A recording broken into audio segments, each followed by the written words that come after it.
Pasión. Ok, nuevamente, muy buen día. Bienvenidas, bienvenidos. Vamos a pasar el pase lista. ¿De acuerdo? Ok. Alejandro Santiago, Buenos días, doctor presente. muchas gracias, bienvenido. Rodrigo Fernando. Rodrigo no se ha conectado todavía. Ok. Juan Pablo, sí te vi que por ahí estabas. Presente, Muy, profe. muy Buenos buenos días. días, ¿qué tal? ¿Cómo estás? Gracias. Jennifer Castañeda. Aquí, profe, buenos días. Hola, muy buen día, gracias. Juan Alberto Celis, no, ¿verdad? No, él ya sí parece que ya no se integró. Ryan me avisó. Frida de los Ríos, Presente, profe, buenos ¿cómo días. estás? Muy buen día, bienvenida, gracias. Andrés Gallego, Buenos días, profesor. ay, ok. Sí, llegaste ayer o no te conectaste ayer. Ayer no pude, una disculpa. No te preocupes, pero ponte al corriente con tu equipo, por favor. Sí, sí, claro. Bienvenido nuevamente. Carlos Octavio, Carlos Octavio, ayer sí estuvo, pero hoy no ha llegado, bueno. Ariadna Loón. Aquí, profe. Hola, muy buen día, bienvenida. Buen Ángel de Jesús, Hola, profesor, buenos días. ¿qué tal? ¿Cómo estás? Buenos días, bienvenido. Ariel López, Ariel, ayer se conectó, hoy no ha llegado todavía, lástima. Yamile Lozada, Presente, buenos días. hola, muy buenos días, bienvenida. Gracias. Arturo Mendoza,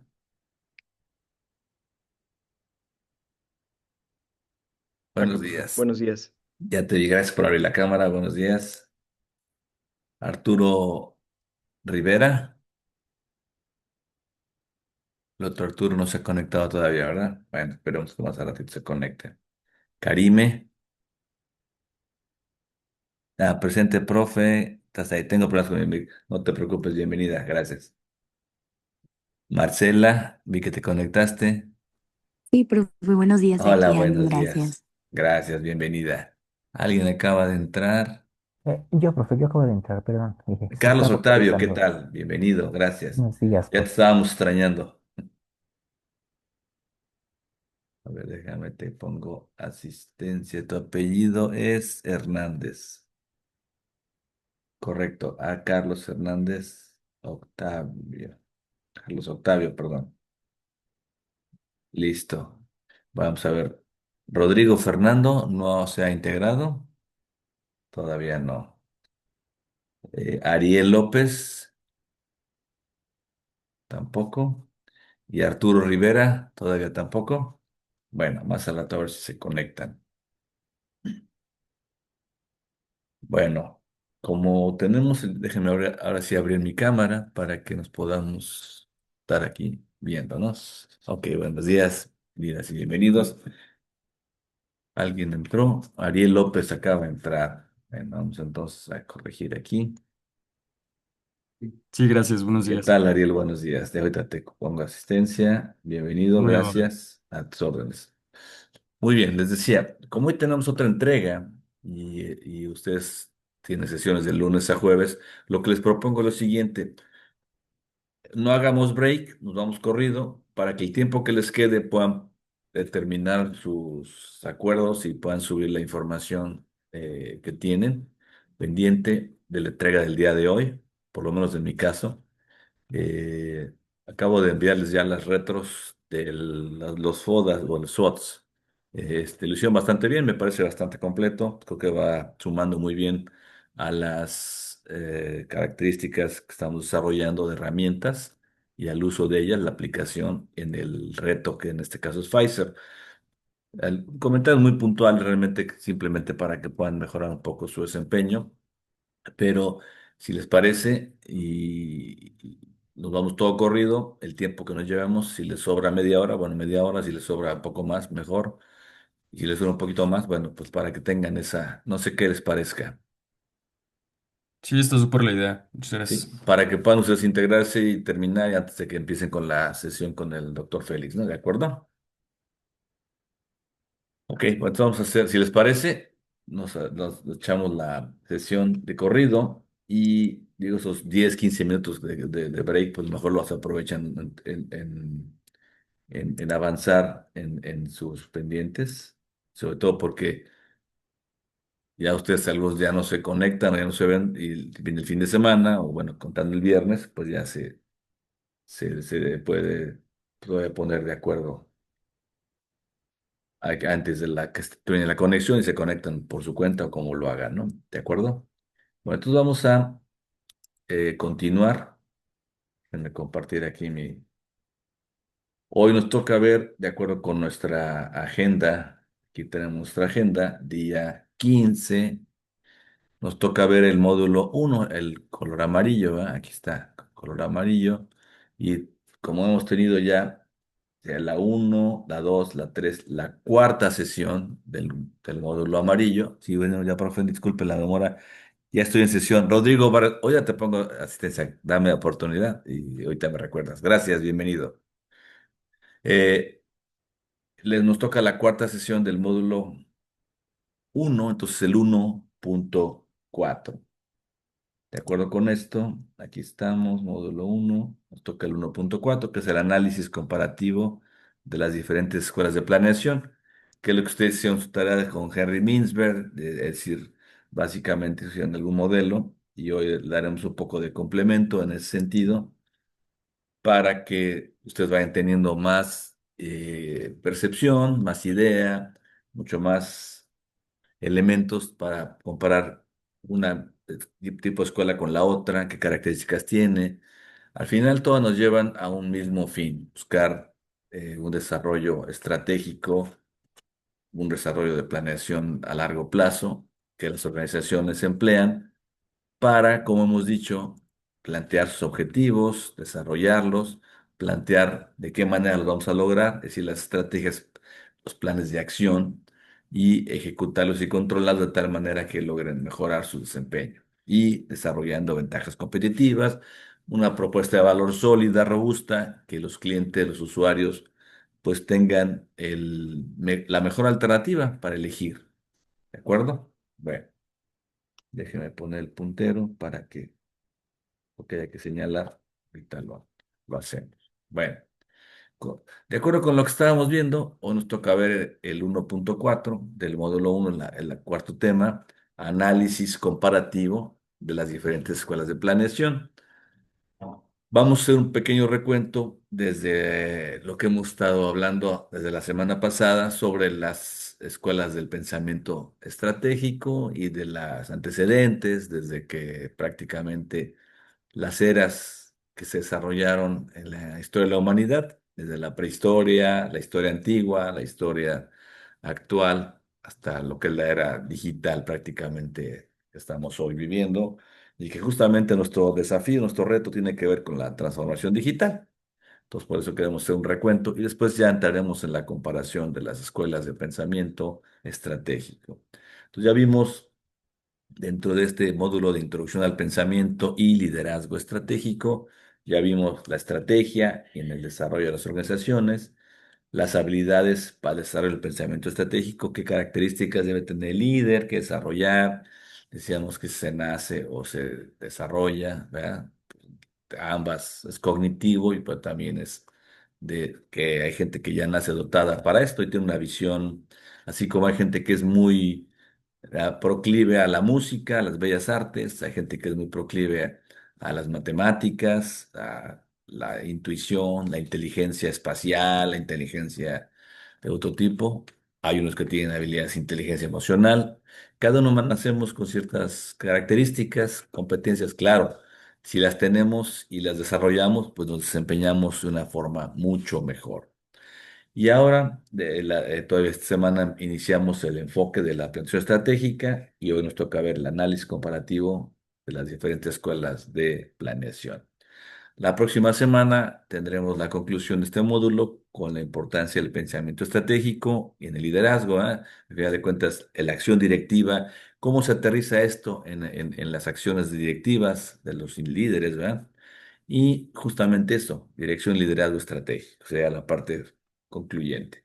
Bueno, si hacemos un recuento básicamente de los últimos 50 60 mil años de nuestra historia, ¿verdad? Como humanidad, desde que el hombre como género, ¿verdad? Mujer, hombre, se cree que la primera pobladora del mundo fue una mujer, porque si no, pues como después de nuestras mamás, ¿cómo salimos nosotros, no? Entonces, bueno, pero bueno, hace más de 60 mil años, digamos, donde todavía compitieron por, digamos, las ingestas de alimento, clima y situaciones del entorno, las generaciones de neandertales con los cromañones, que son los antecedentes al Homo sapiens, y luego nosotros como el Homo sapiens sapiens, ¿verdad?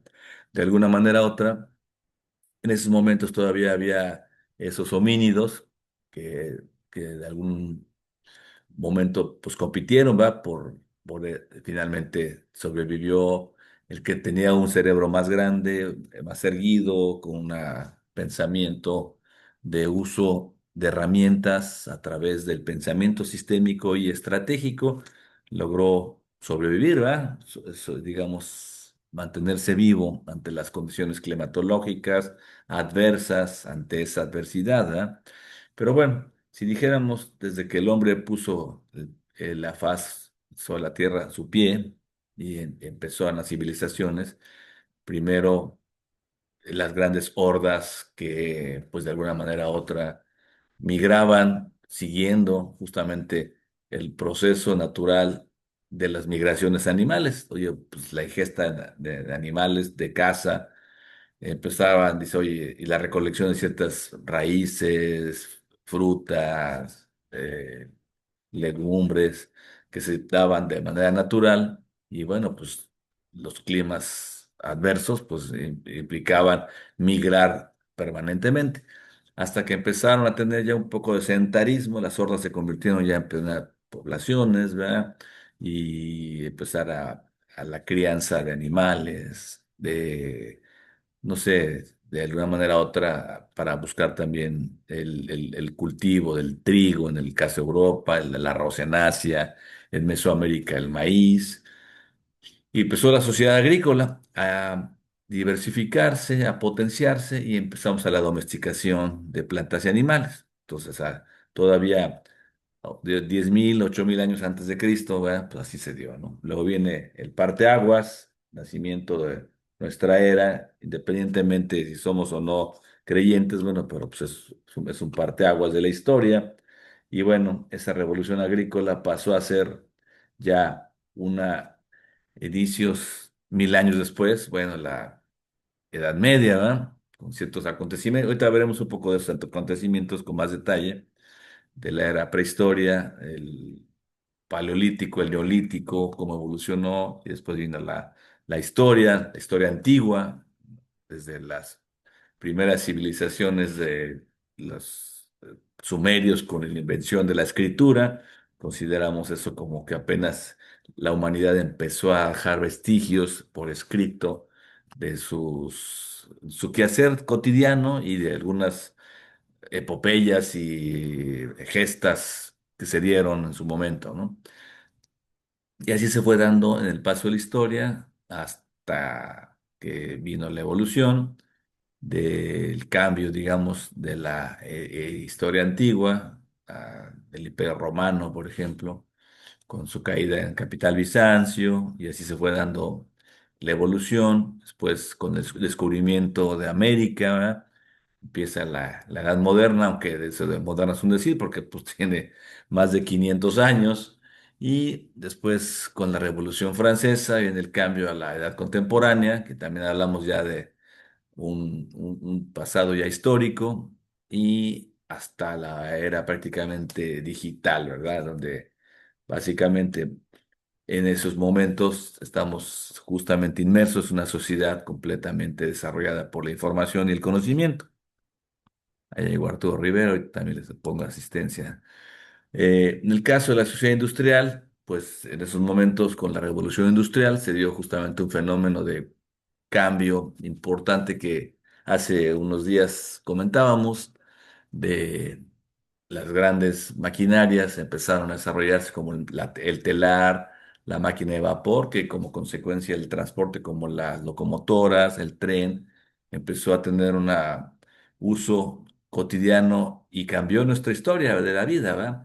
Y entonces teníamos acceso a bienes que se producían no por nosotros para el autoconsumo, sino por otras personas y se empezó a hacer de una manera masiva, ¿no? De una manera en gran escala. Después, la sociedad postindustrial, prácticamente después de la Primera y Segunda Guerra Mundial, empezó a desarrollarse y tenemos acceso a servicios, es decir, no nada más productos, artículos, ¿verdad? Mercancías, sino también servicios, servicios educativos, de consultoría, bancarios, de seguros, fianzas, de hotelería, restauración, etcétera. Muchos otros, digamos, tipos de servicios que antes no teníamos acceso, o sea, prestados por otras personas.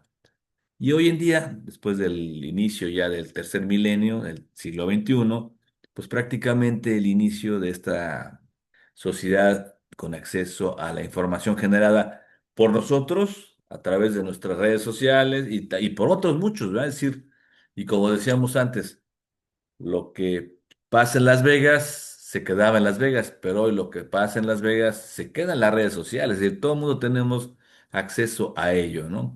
Y decimos que para los próximos 25 años ya cumplimos el primer cuarto de siglo, 2025, estamos en el 2026.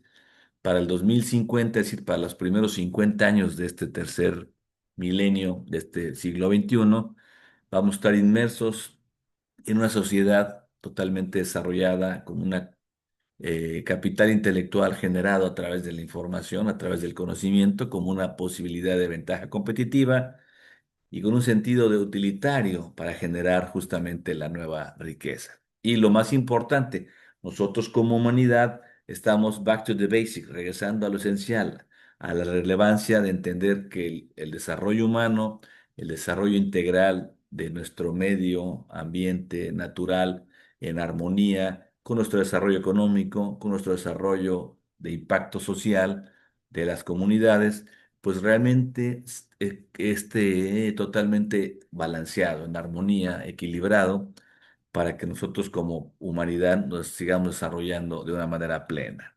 Bueno, de esta manera entendemos entonces, si hacemos una división de estos grandes momentos históricos, pues de alguna manera u otra, las tecnologías de información hoy son una herramienta fundamental en el ámbito del desarrollo global, es decir, lo que es, antes decíamos, más de la mitad de la población nos dedicamos a la agricultura, a las extracciones agropecuarias, a la silvicultura, vean, el cuidado de los bosques, a la extracción también de minerales, hasta la parte, digamos, no tan, es decir, natural, ¿no? Del medio ambiente natural. Y después, esta economía agraria, prácticamente un siglo después, se convirtió en el área de las manufacturas, es decir, a través del desarrollo tecnológico, esa palanca que es fundamental, que es parte digamos, modo de producción, ¿verdad? De capital, factores de producción, de acuerdo con la economía, así como tenemos capital, tierra y trabajo, ¿verdad? Y ahora también la tecnología, ¿no? Entonces, eso se convirtió, dio un giro, menos parte de la población, digamos, aproximadamente se redujo y la mayoría se dedicó a la industria. Y prácticamente un siglo después se estima que vamos a estar más de la mitad de la población dedicados a la generación y explotación y exploración de más información para la generación de riqueza y el resto, bueno, aló, aló, ¿me escuchan? Ah, creo que me desconecté. Aquí así me escuchan. Básicamente el resto de la población mínima ya en la agricultura, pocos, bueno, sigue siendo importante la producción de bienes y servicios, manufactura, pero la mayoría vamos a estar dedicados justamente al trabajo de generación de información, lo cual se traduce en lo que decíamos como el capital intelectual, que recuerden que tiene tres componentes: el capital estructural, que son los tangibles e intangibles, desde la generación de datos, que se convierten en información, que esa información se convierte en inteligencia de negocios, empresarial, policíaca, etcétera, militar, y esa inteligencia después se compone y se convierte en conocimiento y finalmente es la sabiduría de la organización o de las empresas o instituciones que estamos analizando y el resto del capital son todos los activos que tenemos, ¿verdad? Los elementos que nos permiten, activos fijos, para generar propiamente la maquinaria, el equipo, las instalaciones. Y después la vinculación que hacemos es el capital relacional, es decir, capital estructural y el capital relacional, todas las vinculaciones que hacemos con nuestros clientes, consumidores, mercados, con nuestros proveedores, digamos, nuestras alianzas, con el gobierno de ámbito local, estatal, federal, internacional, global, y de alguna forma u otra, todas esas vinculaciones nos permiten enriquecer y mover el capital estructural, pero no sería nadie lograría hacer que el movimiento de capital se diera si no estamos nosotros, el capital humano. Y ese capital humano permite las vinculaciones, ese capital humano permite que el capital estructural fluya, se desarrolle, se entregue, se capture valor de esa manera y se entregue también valor. Entonces, básicamente estamos inmersos en una sociedad del conocimiento.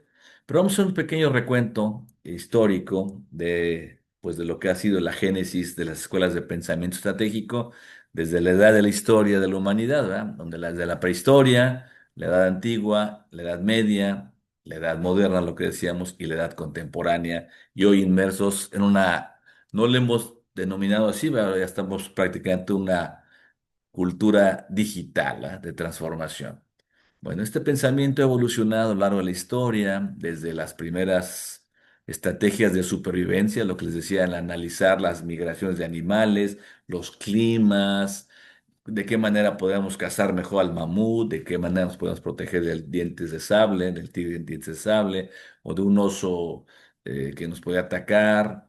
Los grupos tribales, ¿verdad? Las hordas se organizaban de una manera compleja de entender, pero pues la supervivencia es la que te mueve, ¿no?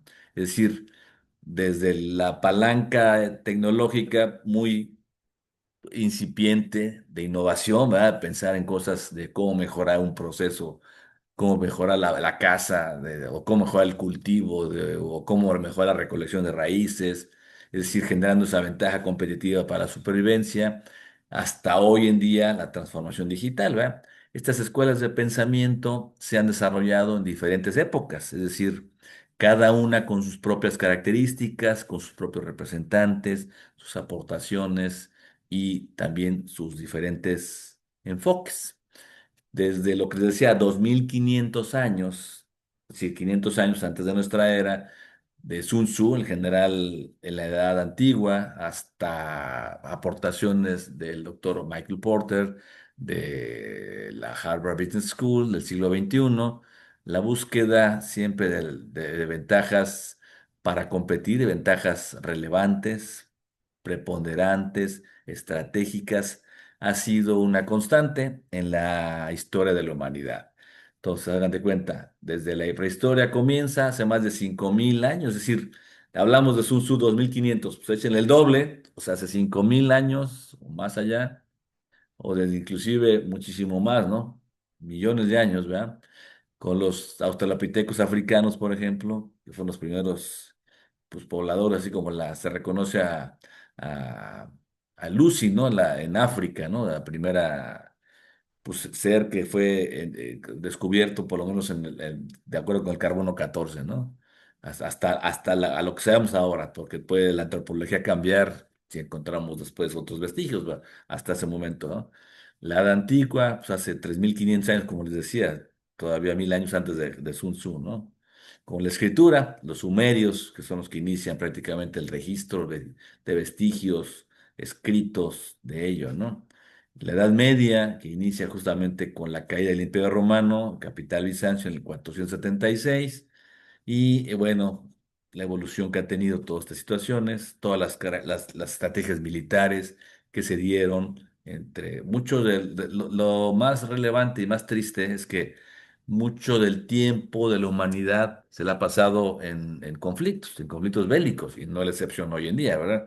Tenemos conflictos en Israel, tenemos conflictos en Ucrania, tenemos conflictos en Venezuela, tenemos ahora, en todos lados siempre ha habido conflictos de cualquier índole, y eso ha sido muy triste, ¿ah?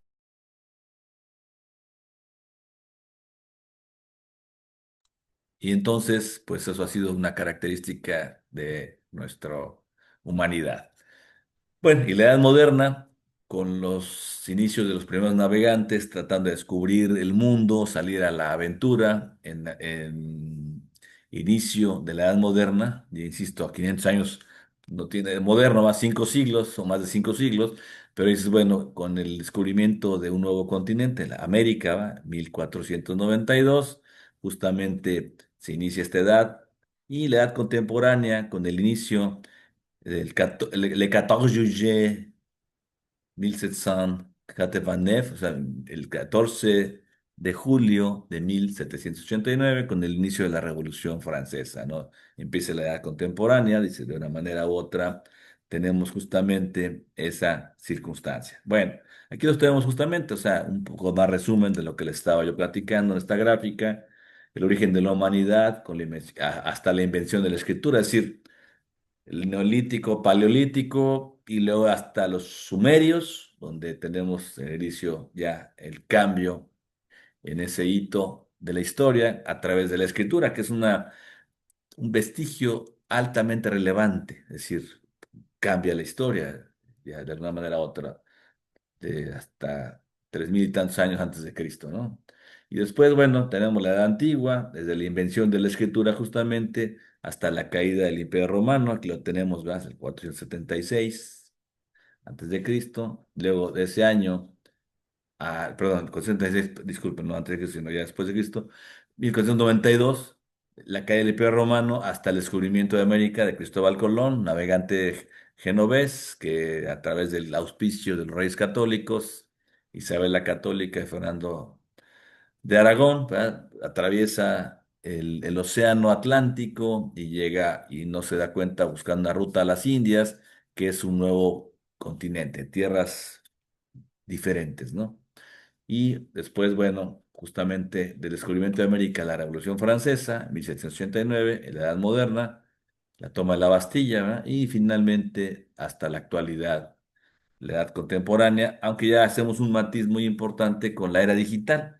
Ya probablemente los autores se pongan de acuerdo y empecemos a cambiar y le pongamos algún otro nombre de edad contemporánea, pues no sé si tengamos esa oportunidad de conocerlo, pero pues sí ya le llamamos mucho la edad de la era digital, digamos, ¿no? Donde ya todo se ha transformado a través y hoy más en día con la artificial intelligence, ¿no? De alguna manera nos mueve. Y aquí vamos a ver pues, justamente la prehistoria, la edad antigua, la Edad Media, con todas las historias de caballería y las cruzadas, etcétera, la Edad Moderna, con todos los viajes de Cristóbal Colón, Sebastián Elcano, Fernando de Magallanes, y todos los exploradores, y luego se vino la conquista de los mares, ¿no? De los portugueses, los españoles, los ingleses, desde luego, ¿ah? Y finalmente, en la edad contemporánea, donde hemos tenido fenómenos en los últimos 50 años, digamos 4 o 5 décadas, hoy en día convivimos muchas generaciones, todavía hay baby boomers, todavía hay X, o sea, todavía estamos conviviendo millennials, o sea, los X con los millennials, estamos ya las nuevas generaciones, las alfa, luego vienen los beta, es decir, ya tenemos hoy en día generaciones en convivencia y con los cambios de satisfactores más vertiginosos y relevantes en los últimos 2, 3 décadas. De hecho, si hablamos de la pandemia para acá, también ha sido un cambio en la tecnología impresionante, ¿no? En la adaptación con nuestra característica de resiliencia como humanidad ante la adversidad hemos salido adelante, es decir, le hemos logrado trascender. Vamos a ver este pequeño video muy sencillo, una historia así contada, pero muy brevemente, de lo que ha sido los antecedentes de la historia de la humanidad.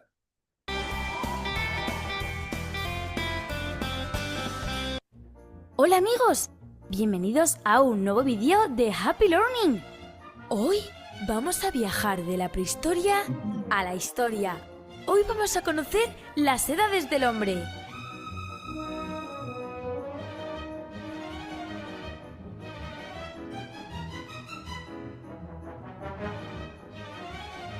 Pero antes de empezar este maravilloso viaje, tenemos que conocer a Charles Darwin.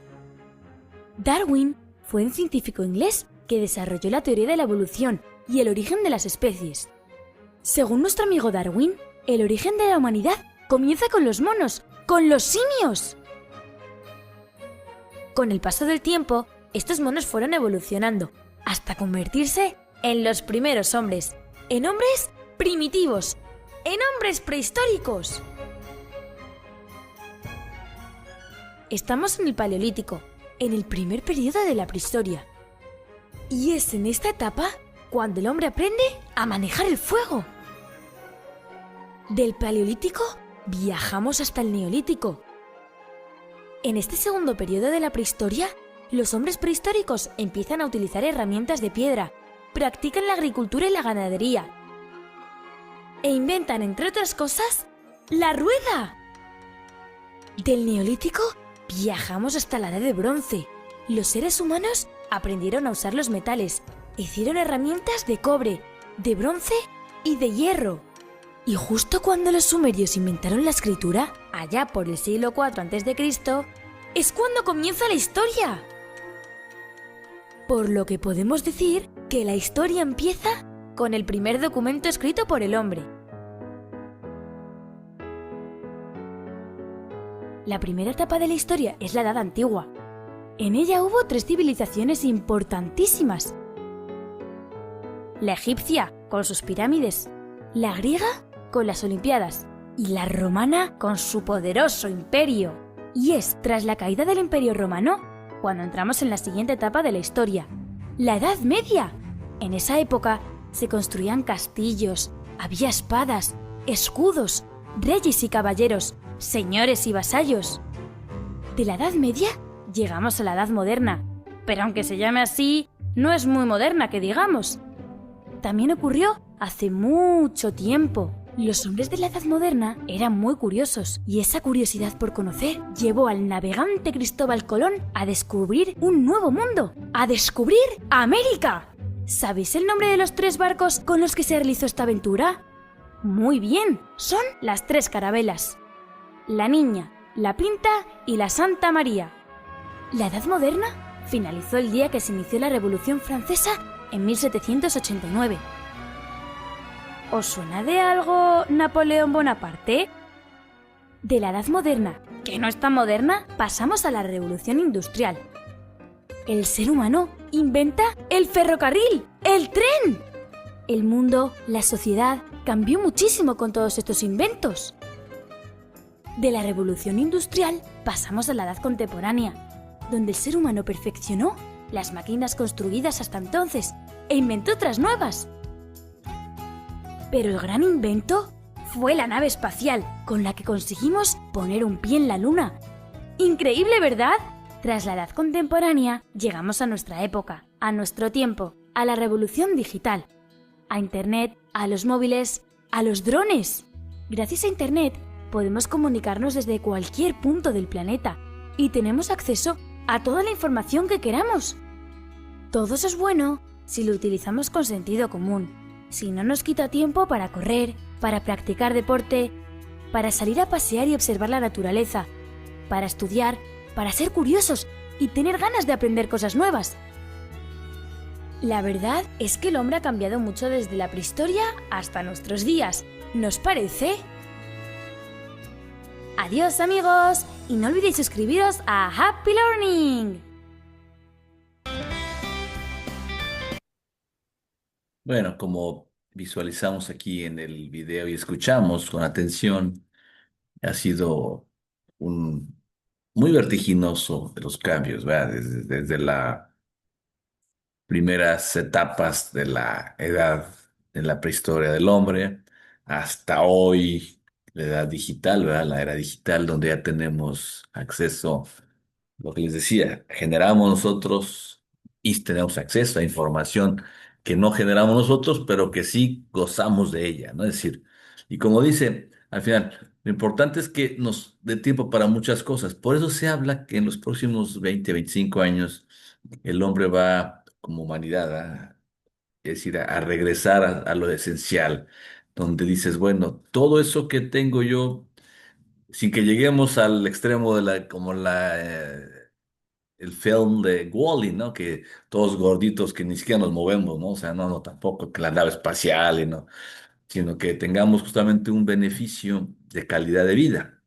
Al final de cuentas, lo que buscamos es que los satisfactores nos den una mejor calidad de vida, ¿no? Bueno, ¿qué características tiene estas edades? Bueno, desde la prehistoria, pues años de desarrollo, desde la aparición de los primeros homínidos, ¿verdad?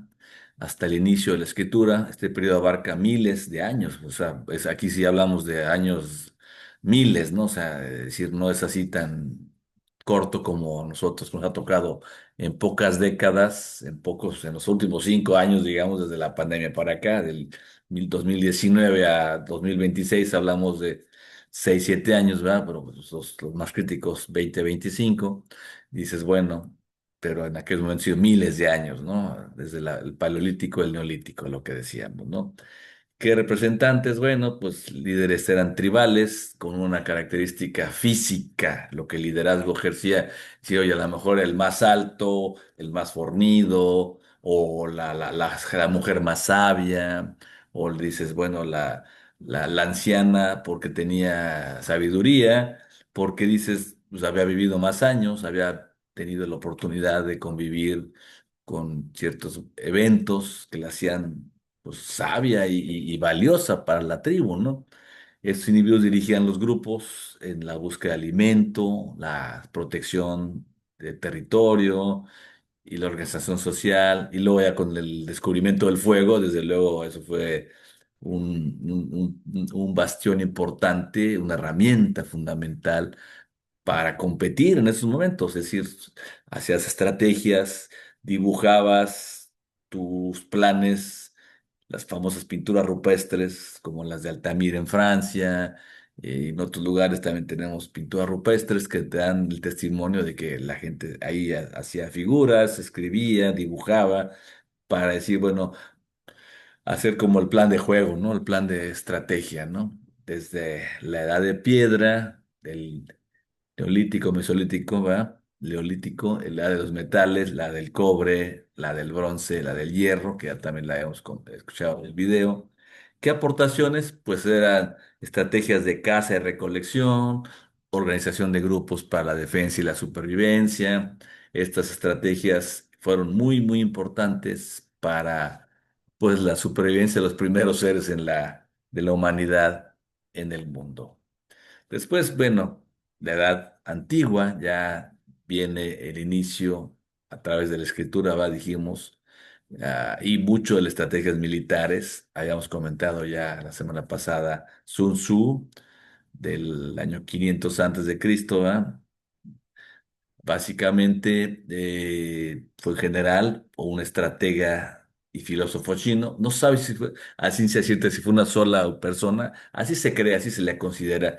O hay gente que dice, oye, una serie de generales que se hicieron un tratado de 13 capítulos donde se juntaron toda esa sabiduría, toda esa experiencia, todo ese conocimiento en un famoso libro que se llamó El arte de la guerra, un documento completo, que es un tratado sobre estrategia militar que ha venido a influir a todo lo que es la estrategia de negocios, estrategia de desarrollo, de muchos años después, traducido a múltiples idiomas, ¿no? Es decir, el uso, dice que The Art of War is based in deception, o sea, está fundamentado, the foundation, los fundamentos, los cimientos es que está sustentada en el engaño, deception.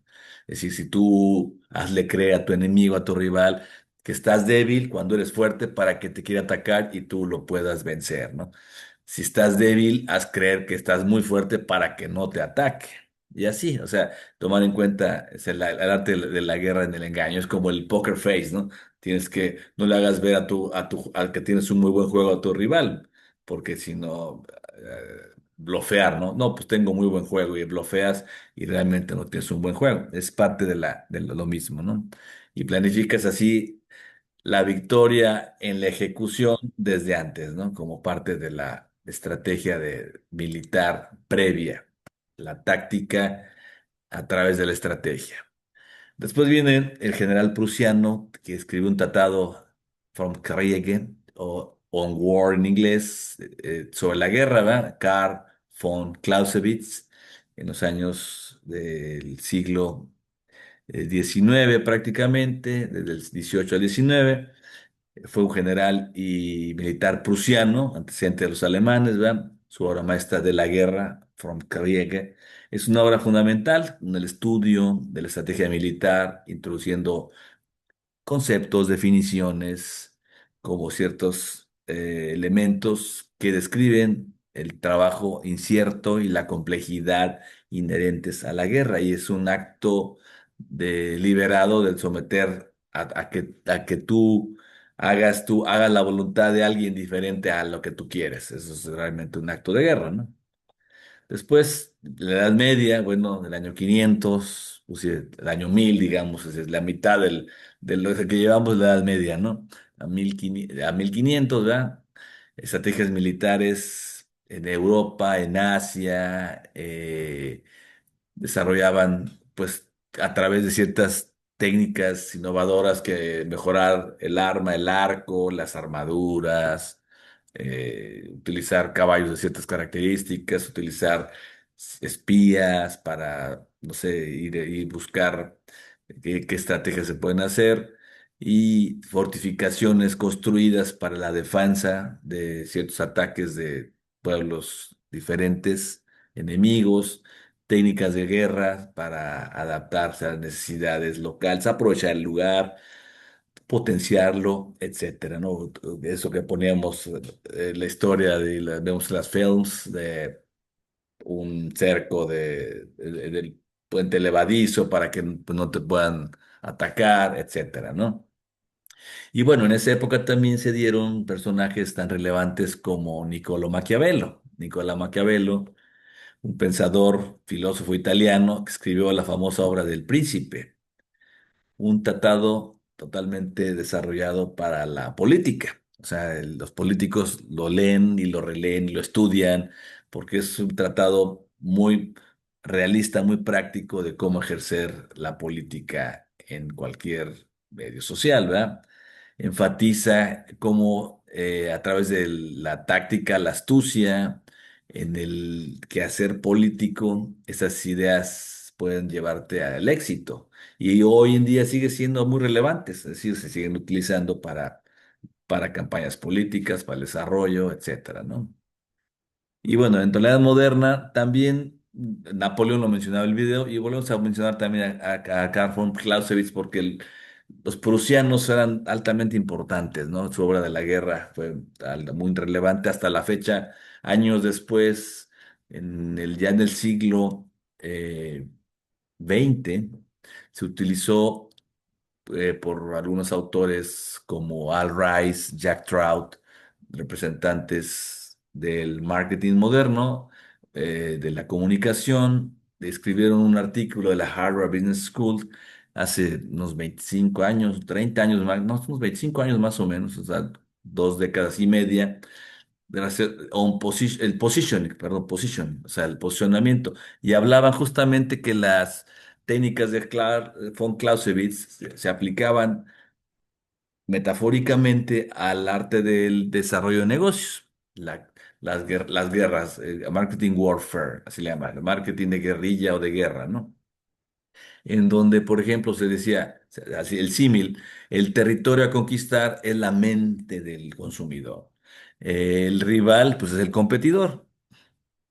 No vamos a una lucha a muerte, ¿verdad? Cuerpo a cuerpo, pero sí una lucha con los precios, con los canales de distribución, con las promociones, con la forma que tú le hagas el packaging al producto, con el logo, con la marca, con la promesa, ¿ok? que decíamos del CCDBTB, ¿se acuerdan de Philip Kotler, que decía justamente la marca es una promesa, es cuestión emocional, o sea, queremos el mind share, el heart share y el spirit share. Bueno, básicamente ellos dijeron, lo que estamos tratando de conquistar es la mente del consumidor, como si hiciera yo con rayo láser una trepanación en el cerebro y les tatuara mi marca ahí a los usuarios consumidores. Entonces, esas estrategias han sido importantes para el desarrollo estratégico de negocios. Y Napoleón Bonaparte, pues uno de los grandes que le regresó el orgullo a los franceses después de muchos años y fue un líder militar que se proclamó emperador, ¿verdad? Hay en el Museo del Louvre, en Francia, en París, en el Museo del Louvre, una obra pictórica enorme, gigantesca, Le Sacre de Napoléon. Es la coronación de Napoleón, que es una obra pictórica muy importante, que hay una en el Museo del Louvre y otra está en el Palacio, en el Château de Versailles, el Palacio de Versalles. Y bueno, ahí es donde él justamente se corona emperador, ¿verdad? Estrategias militares fueron muy exitosas, muy innovadoras, que le dio orgullo nuevamente a los franceses, hasta que encuentra su Waterloo, ¿verdad? Es decir, eh, todo tiene inicio y fin, ¿verdad? Es decir, pero la historia nos enseñó y nos dejó enseñanzas militares que impactaron significativamente en Europa y hablamos realmente no hace mucho tiempo, porque una de las obras cuando quiso invadir, por ejemplo, Rusia, Napoleón, y dicen, también se repitió la historia cuando Adolf Hitler, el Führer en Alemania, quiere invadir también Rusia, o bueno, en ese momento la Unión Soviética. Dicen que quién es el general más importante de los rusos, el general invierno, porque no puedes enfrentar al invierno tan crudo que está en lugares como Leningrado o en San Petersburgo. Es decir, básicamente en el mismo Moscú, ¿no? O sea, son unos fríos tremendamente fuertes, ¿verdad? Y dices, bueno, el caso de Napoleón Bonaparte, que después Piotr Ilyich Tchaikovsky escribió justamente la obertura 1812, es cuando resultan triunfantes. Ta ta ta ta ta ta ta tan tan tan ta ta ta ta ta ta ta tan tan tan, así de los compases, ¿no? Y se escribió justamente porque Napoleón no pudo invadir Rusia precisamente por el invierno. O sea, fue un sacrificio enorme de sus tropas y no pudieron lograr expandirse hacia allá, ¿no? Entonces, bueno, esas son la historia que también tienen los generales de repente, pues, no sé si una arrogancia, soberbia que les perjudica, ¿no? Es parte de lo que Sun Tzu decía, hace enojar al general para que cuando tome decisiones no sea tan acertado, ¿no? Y bueno, después tenemos en la era contemporánea diferentes representantes de la naval estadounidense, el almirante Tayer Mahan. Sus principales aportaciones fueron la influencia del poder naval en la historia, pues, desde luego, la importancia del control marítimo, lo que decíamos, expandirse y bloquear salidas. Ahora lo utilizó Trump, mandó barcos, submarinos, ¿verdad? Y los puso enfrente del mar de Venezuela, ¿no? Dice, bueno, hoy sigue siendo también vigente eso, sus ideas influyeron en la política naval, ¿no? John Boyd, piloto y estratega militar estadounidense, desarrolló también una filosofía interesante. Fíjense, esta filosofía se aplica a los negocios, la famosa UDA o OODA, ¿no? Es la observación, la orientación, cuando dices decides y actúas, ¿no? Decisión y acción. Un modelo para la toma de decisiones en situaciones de combate, ¿no? Observas qué está pasando, orientas hacia dónde puedes mejorar las cosas, toma la decisión y entras en acción y enfocas perfectamente los recursos en el ámbito militar, y eso si lo pensamos en el ámbito empresarial también se puede adaptar, ¿no? Henry Mintzberg, que ustedes hicieron sus trabajos del SWOT ahora muy importantes, sustentados en Henry Mintzberg, eh, digamos, es un profesor de la Universidad de McGill en Montreal, Canadá. Aparte de ser un genio de la estrategia, es una persona muy sarcástica, tiene un sarcasmo muy elevado, pero es un gran profesor.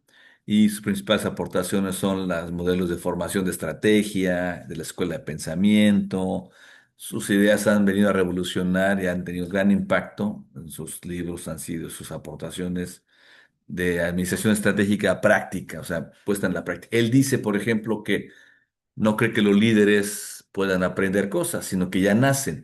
Lo que sí puedes hacer es poner un conjunto de personas trabajando en equipo que ya son líderes y a lo mejor pueden tener aportaciones importantes, ¿no? Y él no le gusta utilizar, a mí sí me gusta utilizar el símil de una orquesta sinfónica, pero él dice que él le gusta ese ejemplo, pero hagan de cuenta, en una empresa de orquesta sinfónica, pero en los ensayos, porque los ensayos siempre te equivocas, dice, ¿no? Pues sí, evidentemente en las empresas también sucede que te equivocas y entonces al dirigir a alguien se equivocó, puso una nota equivocada o entró antes de tiempo. Eso pasa en la realidad, correcto, ¿no? Y bueno, el máximo exponente del siglo XX, que todavía trascendió los primeros 5 años del siglo XXI, el señor Peter Drucker, de un gran autor, el que vino a revolucionar el management postmoderno. Es como si fuera el Einstein del management, o sea, comparado con la física, desde Isaac Newton hasta que Einstein la revoluciona. Acá lo que vimos hace unos días sobre los precursores, Henry Fayol, Frederick Winslow Taylor, Elton Mayo, los primeros precursores de la administración. Bueno, este señor Peter Drucker vino a revolucionar, el doctor Drucker, el management moderno y básicamente con su administración por objetivos que seguimos utilizando. Administramos por objetivos, por resultados. O sea, a veces no es por horarios, sino por resultados. Dice, oye, que vayamos avanzando, descentralizamos la gestión moderna, ideas que han tenido una gran relevancia e impacto hasta hoy, en el 2026 ya, ¿no? Es decir, 20 años después de su fallecimiento, sigue siendo vigente sus ideas, pero revolucionó desde los años 80, 90, es decir, realmente tuvo fue un y muy importante representante. Michael Porter, bueno, desde los ya primeros años de la época de la posguerra, que apenas inició, hasta hoy en día sigue siendo es un autor sumamente relevante. Ya vimos la cadena de valor de él, la estrategia competitiva, las aportaciones de Michael Porter, la estrategia de las naciones, lo que decíamos ayer en el workshop, que también desarrolla estrategias para competir mejor. Dice, bueno, es un economista estadounidense, profesor emérito de la Escuela de Negocios de Harvard Business School, muy enfocado a la competitividad, al desarrollo de ventajas competitivas, las famosas 5 fuerzas de Porter, una gran aportación, y desde luego la cadena de valor que ya vimos para generar esa propuesta de valor al final, ¿no?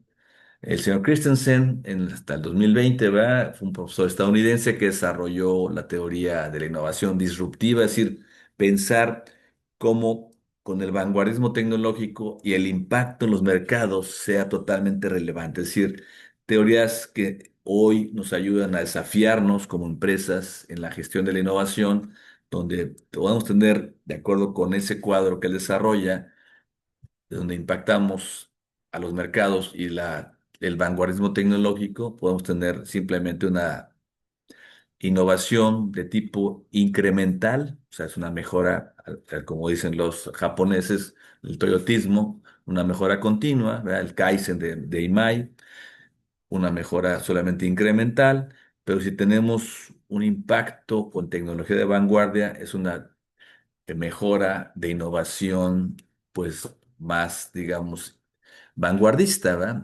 Incremental, pero con vanguardismo. O sostenida, donde dices, pon poca tecnología en vanguardia, pero que tiene alto impacto en el mercado. Es decir, encontramos nichos determinados que nos ayudan a desarrollar. Pero la que él maneja como relevante, trascendente, es la disruptiva, donde alto vanguardismo tecnológico, donde hagamos propuestas nosotros de trabajo de estrategia push, de llevar los productos innovadores hacia el mercado y encontrar y transformar los mercados. Es decir, el impacto en el mercado es alto con un alto vanguardismo. Bueno, Gary Hamel, básicamente uno de los autores de la revolución del marketing, o sea, lo que sería eh, un marketing, bueno, más que marketing, una gestión administrativa, pues digamos, altamente relevante, consultor estadounidense, gestión estratégica con ideas de las competencias centrales en que eres bueno y la innovación ampliada para buscar en el mundo empresarial un mejor desempeño, o sea, lo que sería básicamente la revolución tecnológica que te ayuda a impactar los mercados. El señor Praglan, profesor de origen hindú, que también se centró en competencias centrales, desarrolló teorías de la riqueza basada en la pirámide que se enfoca justamente el potencial de los mercados emergentes, es decir, pensar que no nada más las naciones más importantes son las que generan dinero, sino también tenemos en el mundo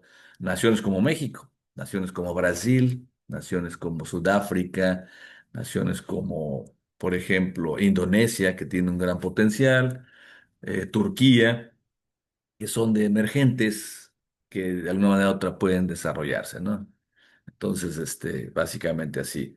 Y bueno, si hablamos de la línea del tiempo del pensamiento estratégico, básicamente hemos evolucionado a lo largo de la historia, adaptándonos a las necesidades del momento, de cada época, de cada situación.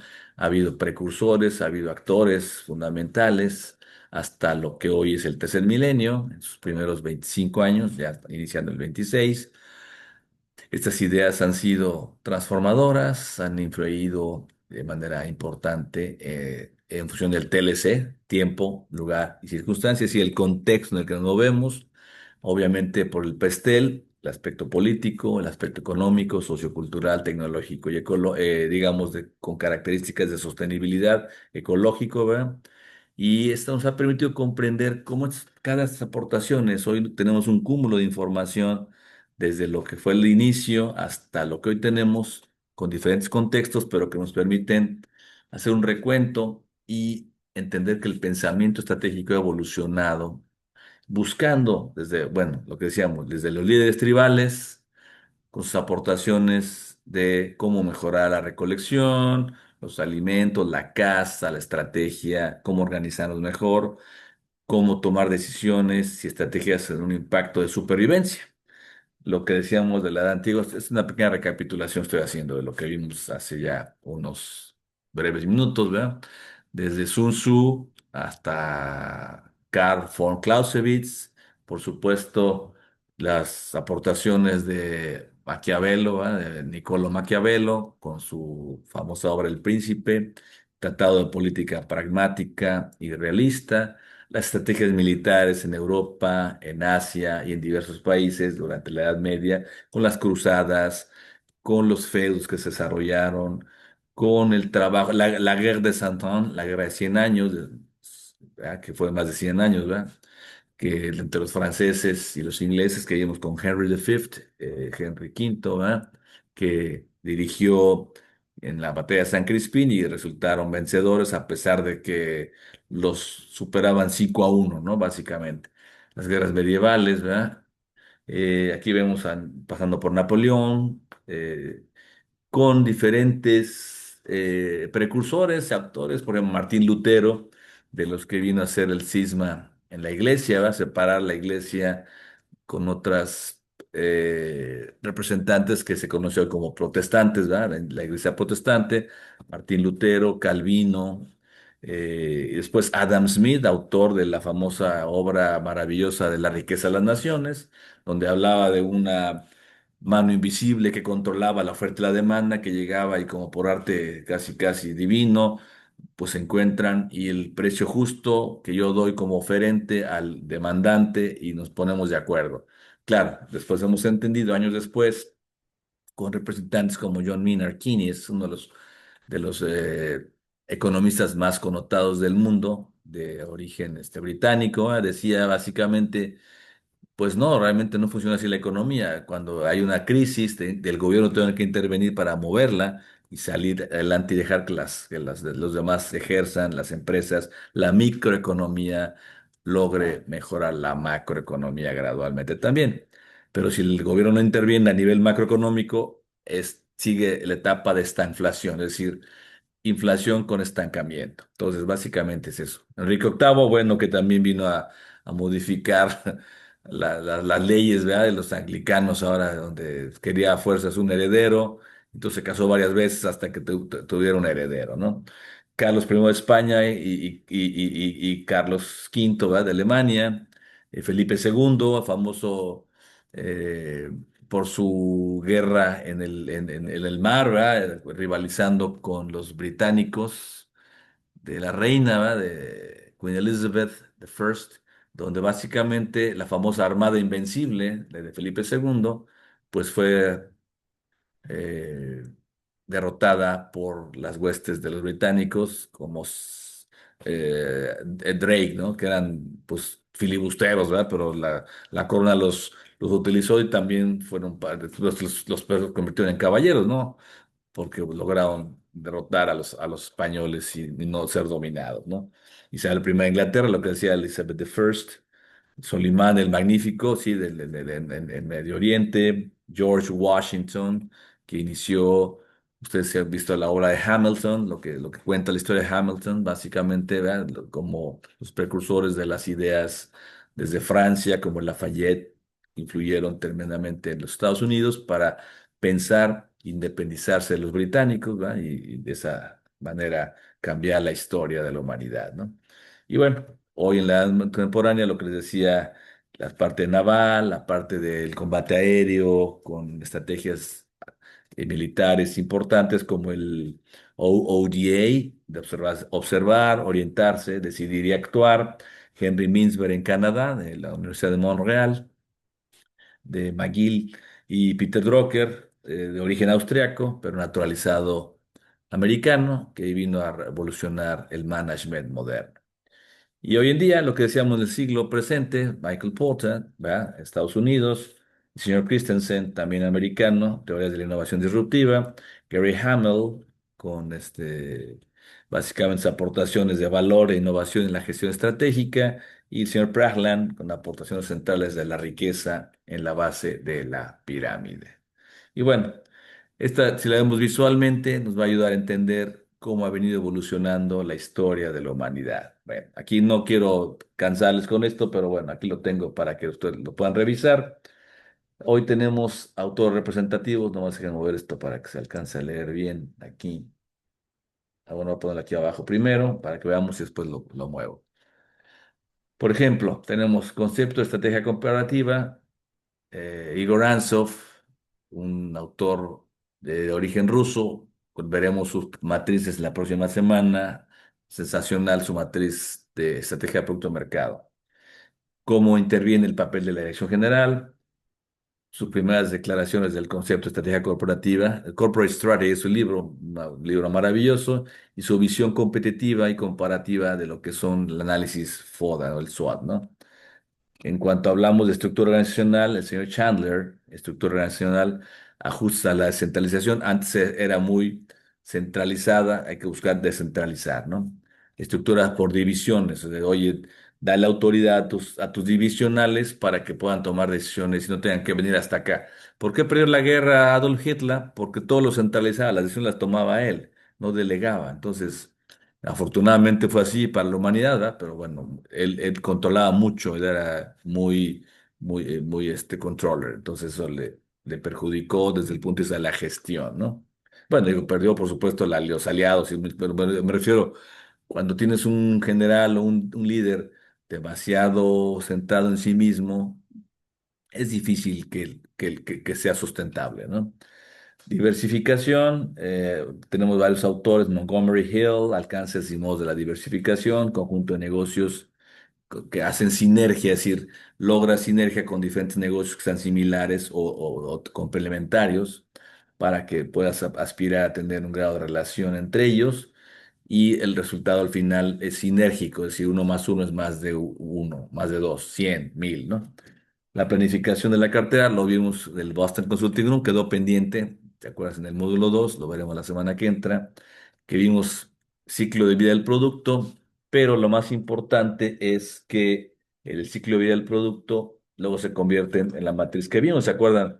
El Boston Consulting Group, la primera matriz que se desarrolló, donde teníamos los productos desarrollados, innovadores de inicio y sobre todo la parte de lo que es interrogantes que se van a convertir algún día en estrellas, y esas estrellas en cash cows, vacas lecheras, y después las vacas lecheras se pueden, pues si no les hacemos algo de refresh, se convierten en productos perros, ¿no? Básicamente, ¿no? Estrategias basadas en valor, tenemos diferentes actores. Lo más importante es que dividen los negocios en unidades estratégicas de negocios, es decir, business units, strategic business units, que nos permiten medir un negocio total, pero a través de sus unidades de negocio. Es decir, una unidad de negocio se puede medir por ventas, rentabilidad y market share. O sea, tanto penetra en el mercado, que tanto su volumen se mueve, que nos ayuda a la excelencia operativa, pero lo más importante, cuál es la rentabilidad, el profitability de su operación, ¿no? De esa manera tenemos se convierte esto en un flujo de caja, en un cash flow que nos ayuda a la organización de la corporación a generar cada vez mejores resultados. Estrategias corporativas genéricas, Michael Porter nos dice liderazgo en costo, eres el dominant supplier, puedes tener liderazgo en costo. No eres el dominant supplier, trata de ser diferenciado en algún elemento, en calidad, servicio, limpieza, lo que tengas como diferenciador, factor de originalidad, que te haga único. Y si no eres así, busca un enfoque, una alta segmentación, donde seas el especialista de ese sector y puedas desarrollar mejores estrategias a nivel entrega de valor. Enfoques basados en los recursos, tenemos diferentes como Montgomery y Collins y activos y capacidades tangibles, intangibles, es decir, ahí donde dices mis recursos están enfocados en actividades tangibles, que tengo maquinaria, equipo, pero también tengo el peso de la marca, tengo el prestigio, las actividades que son intangibles, pero que a la vez le dan mucho más valor a la propuesta de valor. ¿Qué características son valiosas para el usuario, para el cliente, el consumidor, que le da sentido en la toma de decisiones? Y finalmente la economía financiera, donde el valor para el accionista, es decir, el stockholder, el dueño, el propietario, el accionista, que tenga una diversificación en su portafolio de inversión y pueda mejorar su desempeño de ganancia, digamos, desde el punto de vista de negocio. Y bueno, aquí les quiero poner una metáfora, una reflexión del señor. Hablamos de las guerras y hablamos de los momentos históricos de la humanidad. Bueno, el señor Woodrow Wilson, el presidente número 28 de la Unión Americana, decía él, estableció durante la Primera Guerra Mundial, que se consideró mundial, porque era the Great War, es en la Gran Guerra, ¿no? Solamente en Europa, 1914-1918. Pero se utilizó el término mundial porque Estados Unidos, cuando Adolf Hitler envía una misiva, perdón, no es cierto, fue Adolf, disculpen, es Primera Guerra Mundial, no, estoy cometiendo un error. Cuando los alemanes mandan una misiva donde querían aliarse con México, fíjense ese nivel, para atacar a Estados Unidos, entonces interviene y también le mandaron unos submarinos y hubo un conflicto entre los alemanes y Estados Unidos, entra Estados Unidos a la guerra y él avisa al Congreso en ciertas fechas de que tienen que verse obligados a entrar en guerra. El Congreso de los Estados Unidos aprueba y entran en guerra. Y él establece después de esa situación, porque tuvo que mandar tropas, etcétera, 14 principios que fueron los 14 elementos más importantes para iniciar la Sociedad de las Naciones. La Sociedad de las Naciones es el antecedente de las Naciones Unidas. En la tombe de Napoleón, de Saint-Valide, el Hospital de los Inválidos, en Francia, en París, la tumba de Napoleón. Cuando tú entras a ese recinto, es una tumba enorme la de Napoleón, ¿verdad? Pero en un lugar está su hermano, el que gobernó España, ¿verdad?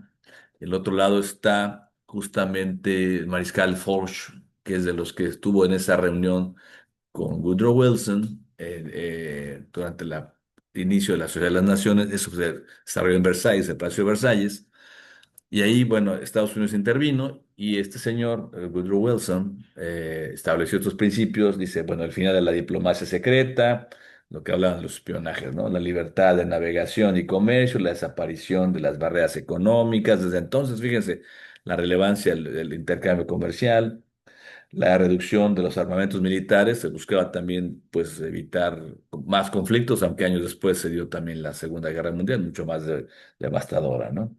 Reglamentación de las rivalidades coloniales, evacuación de Rusia, lo que estaban invadiendo Rusia, la restitución de la soberanía de Bélgica, pues había sido sometida, restitución de Alsacia y Lorena en Francia, pues ya habían sido territorios dominados durante la guerra.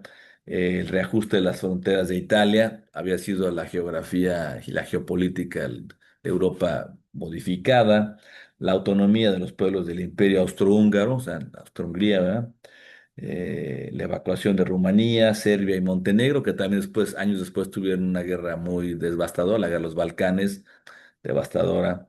La autonomía de los pueblos del Imperio Otomano en el Medio Oriente, la restitución de la soberanía de Polonia. Polonia siempre ha sido un país muy sufrido, ¿verdad? Porque lo invadió también años después el Führer, ¿no? Adolf Hitler y sus tropas alemanas, ¿verdad? La creación de una Liga de Naciones es el punto 14, el más relevante. Claro, antecedente de la Sociedad de las Naciones Unidas, ¿no? Entonces, bueno, él decía que en la vida hay que ser muy inteligentes, ¿verdad? Y crearte de equipo que te haga exitoso, ¿verdad? Y él decía, yo no solo utilizo el cerebro que tengo, sino todos los que pueda pedir prestado. Es decir, la toma de decisiones a nivel estratégico, los que participamos o los que participan en un esfuerzo estratégico, desde luego que no es un esfuerzo aislado de una sola persona, sino se eleva el espíritu de desarrollo y de integración de equipo para que tomemos las mejores decisiones. Y nada más voy a cambiarme de... Les dije que no íbamos a hacer el break, entonces vamos a seguirnos, ¿verdad? De corrido, para darles el espacio, pues, que falte de que nos dé oportunidad de que ustedes sigan interactuando y puedan entregar sus entregas finales, ¿no? Del día de hoy, ¿no? Bueno, sí, dentro de toda esa historia que hemos hecho del pensamiento estratégico, luego ha habido escuelas, digamos, con diferentes enfoques de la planeación. Bueno, existen, digamos, en ese pensamiento estratégico diferentes tipos de escuelas. Desde la escuela de diseño, dice, oye, en enfoque de creación, estrategias innovadoras, de alguna manera u otra nos permite hacer ese tipo de cosas. Diseñar, ¿verdad? Estrategias innovadoras. La escuela de planificación, es decir, planeación formal, muy detallada, muy paso a paso y acciones a seguir, una metodología, paso número uno, paso número dos, paso número tres. Escuelas de posicionamiento, lo que decía, un enfoque de diferenciación en la creación de valor. Escuelas de origen empresarial, es decir, muy orientadas a la rentabilidad, muy orientadas al crecimiento empresarial, más orientadas a la parte del microeconomía que de macroeconomía. Pero bueno, no quiere decir que una empresa como un Pemex debería ser rentable, digo, desde luego. Pero hay empresas del gobierno que son de generación de rentabilidad social. Y la escuela cognitiva, que es el estudio de los procesos que suceden en nuestra mente, la mente del estratega, cómo movemos, cómo vinculamos las acciones para la toma de decisiones. Bueno, es importante que cada una tiene sus pros y sus cons, ¿verdad? Sus ventajas y desventajas, y el contexto va a depender de cuál elijamos, o al final de cuentas, ponemos un híbrido de ellas, ¿no? Es decir, la escuela de diseño es muy orientada al enfoque de crear cosas, es decir, se centra en el diseño estratégico, la formulación, el establecimiento de una organización donde con una visión holística buscas el mejor resultado. Es un proceso iterativo, es decir, es como un startup, va creciendo, va desarrollándose, va aprendiendo regula falsas a través del error, Hoy en día lo llamaríamos como que es un proceso de agilidad, hacemos ciclos, ¿verdad?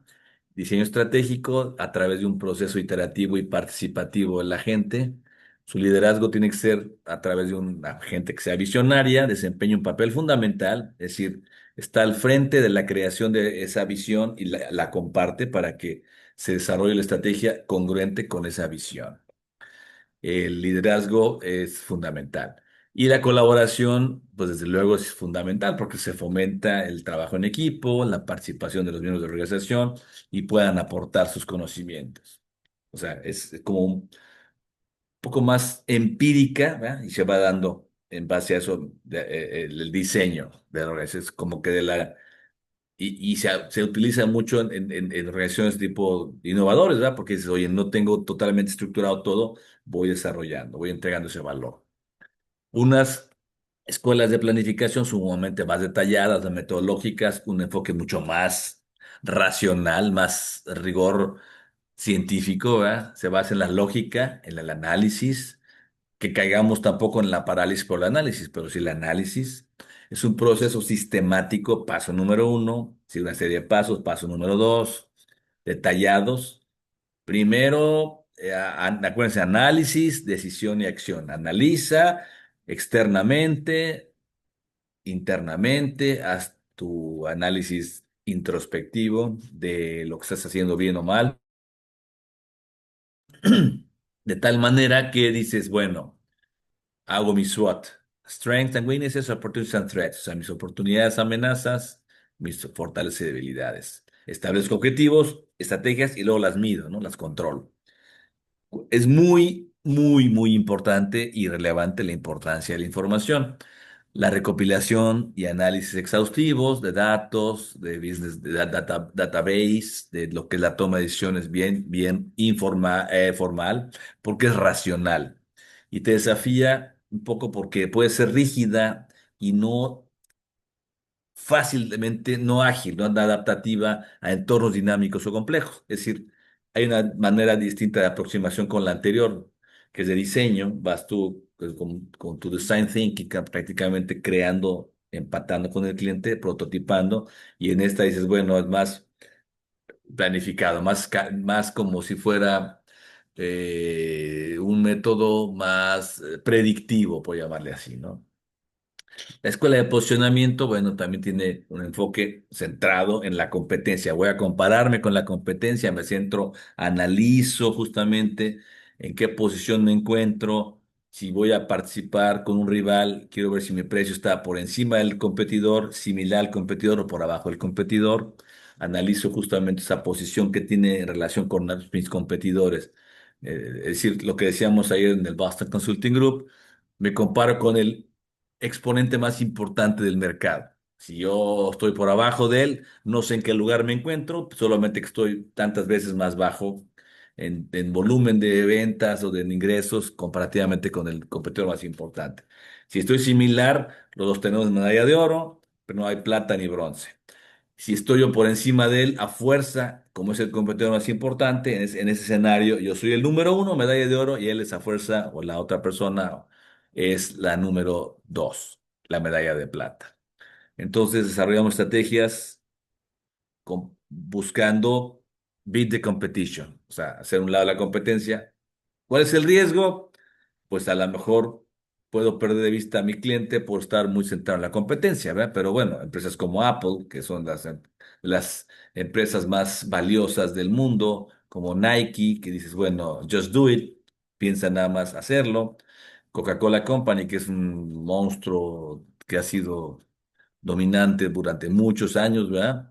Ha utilizado con enfoque muy memorable, muy emblemático y muy exitoso esta estrategia en la posicionarse en la mente del cliente, lo que decíamos a Al Rice y Jack Trout, que estudiaron los principios de Carl von Clausewitz y utilizaron justamente estrategias de marketing, de comunicación para mejorar el desempeño de varias empresas.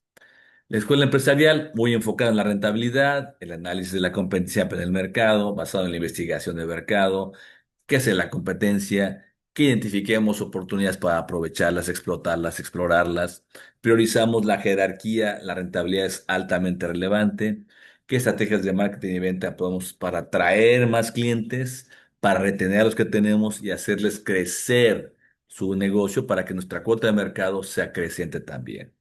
Y cómo a través de ese estudio de mercado, a través de estudio con clientes, a través de ese enfoque en la rentabilidad, qué podemos optimizar en nuestros procesos internos, es decir, buscar excelencia operativa, una eficiencia en la gestión, reducción de costos y una mejora gradual y sustantiva de la productividad.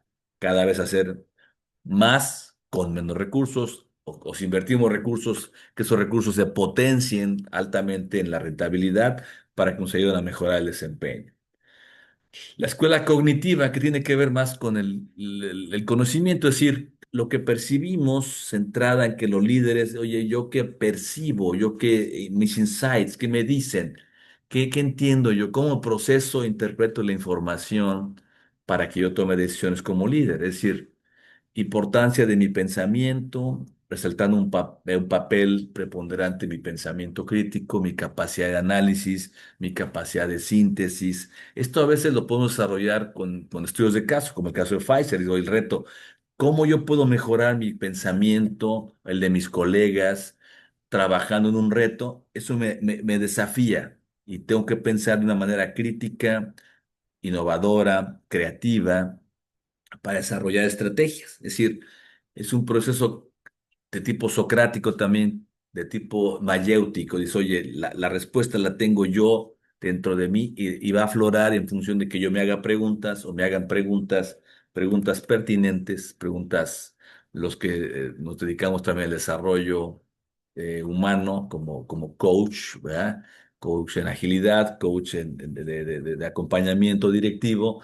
Decimos, son preguntas poderosas. A mí esa palabra no me gusta tanto, pero así se utiliza en la programación neurolingüística, en el coaching, utilizamos la palabra preguntas poderosas, pero yo le diría preguntas pertinentes. Hacemos las preguntas y nosotros como directivos, si nos ejercemos como un coach interno, dices, oye, a mis colaboradores les pregunto yo, ¿qué podemos mejorar? O sea, tenga todas las preguntas, aunque no tenga respuestas, pero incito a que mayéuticamente, cognitivamente, la gente diga, ah, mira, lo puedo mejorar de esta manera, podemos hacer esto y más allá. Entonces desarrollan marcos mentales que promueven el desarrollo justamente de modelos nuevos, donde los líderes entendemos y comprendemos mejor el entorno y podemos formular preguntas pertinentes que nos lleven a respuestas mejoradas, mejorar el valor, mejoradas, ¿verdad? Para mejorar el valor y formular estrategias más efectivas. Entonces, bueno. La escuela que tiene que ver con el aprendizaje, que tiene mucho que ver con la educación, la consultoría, es a través de un aprendizaje continuo.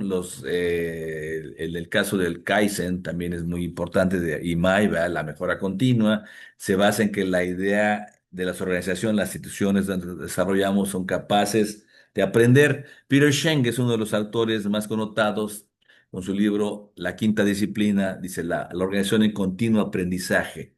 Dices, aprendemos y nos adaptamos al cambio. Lo que decíamos en el video se decía de Charles Darwin, creador de la teoría de la evolución, decía, bueno, no son aquellas especies las más fuertes, ni las más rápidas, ni las más robustas, sino aquellas que se adaptan mejor a los cambios, las que sobreviven, las que resultan ganadoras. Se fomenta regula falsa experimentación y luego retroalimentamos para mejorar continuamente los procesos. Y como decimos hoy en las tecnologías y filosofías de gestión de proyectos ágiles. Más vale que me equivoque rápido para que corrija. Es decir, no le tengo miedo a equivocarme. Tengo miedo a equivocarme lento. Más vale que me equivoque rápido y tenga la conciencia y la humildad de decir, ok, me equivoqué, tengo que corregir y lo vuelvo a someter al cliente. Y entonces la innovación se promueve y el desarrollo de nuevas ideas a través de la colaboración, el intercambio de conocimientos y ese aprendizaje me permite cada vez hacer cosas mucho mejor. Y aquí está justamente el señor Peter Schenke, lo que les decía. Peter Schenke, uno de los autores más connotados de esta filosofía de trabajo, de esta filosofía de trabajo, perdón, de esta forma de hacer las cosas, dices, bueno, la importancia del aprendizaje en la toma de decisiones. La razón básica, la más importante, es que las organizaciones que están en situaciones de rápido cambio, lo que les decía, oye, tenemos un entorno muy, muy cambiante. Estas organizaciones van a estar supeditadas a que solamente aquellas que tengan alta flexibilidad, alta adaptabilidad y que tengan orientadas a la productividad, destaquen. ¿Por qué? Porque para que esto suceda, las organizaciones también requieren, necesitan, es indispensable que descubran cómo aprovechar el compromiso que tienen las personas, la gente, el personal, los individuos que participan, porque esa es la única manera en la que la gente puede responder y aprender y cambiar su capacidad de aprendizaje en todos los niveles de la organización. ¿Qué significa eso?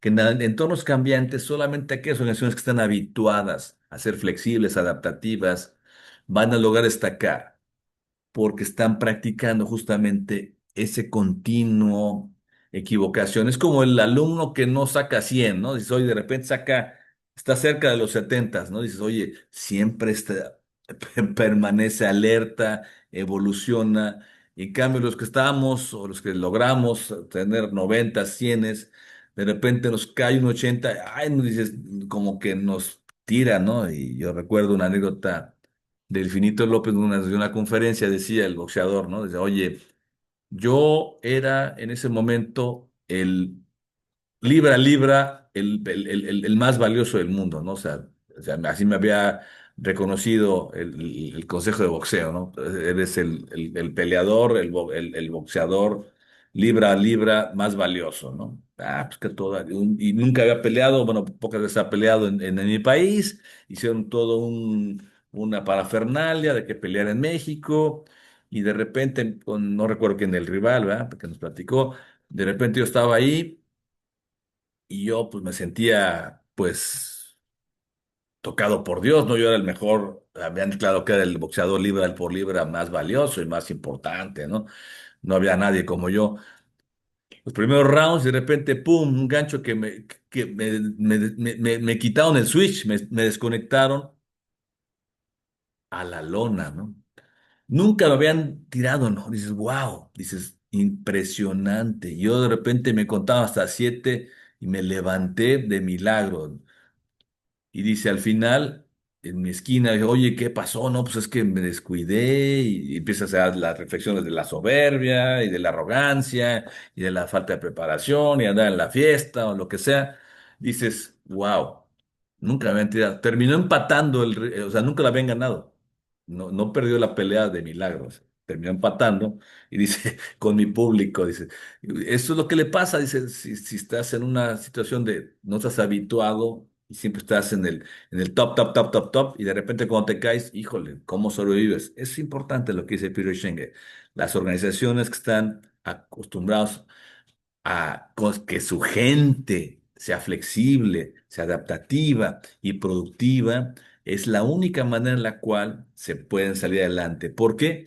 Porque justamente esas organizaciones necesitan descubrir cómo aprovechar ese potencial y el compromiso que tiene esa gente, esos individuos, la capacidad de aprendizaje que tiene, la capacidad de mantenerse en el día a día en ese elemento cognitivo, ese elemento de habilidades, de competencias para mejorar el desempeño. Y como consecuencia, esas organizaciones pues están más adaptativas, diría Charles Darwin. O sea, no son las más poderosas, las más veloces, las más fuertes, pero sí las que tienen la capacidad de adaptación mayor y sobreviven ante esas circunstancias. ¿De acuerdo?